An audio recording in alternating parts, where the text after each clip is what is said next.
Yeah, I love that this is a safe space na we can talk about this lightheartedly. You know, na Lightheartedly, hindi na in defense. Yes. Ganon. Wait. Lightheartedly. Before I forget and go into my brain fog, friend, sorry, I need... Hello, calling Ting. Ting?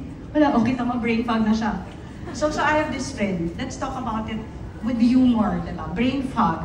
So I was going through my perimenopause, not knowing na I was in that stage. I was in the gym. So, workout, talking to my friend for hours. Huwag ka muna tatawa, wala pa.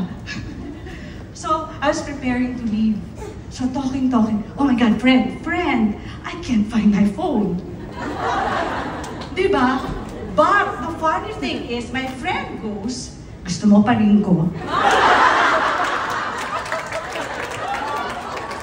Fairness, tulungan naman kayo magkaibigan. Gusto ko naman yung full support ko sa isa't isa.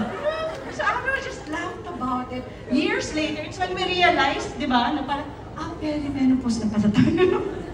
Oh my gosh! But ayun nga, may mga ganong symptoms na Yeah. we don't know is part of it na pala. And Yes. as you said earlier, women go through menopause and perimenopause as early as in their late 30s? Late 30s. Some can be medically or surgically menopause.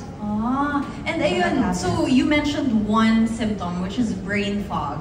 Ano ba yung mga other symptoms na meron tayo? Let's talk about it. Tell us more. 48 symptoms in one. 48. Ano ba? Yeah, ikaw din, di mo alam? 48. Menopause coach eh, hindi ko alam. Yes.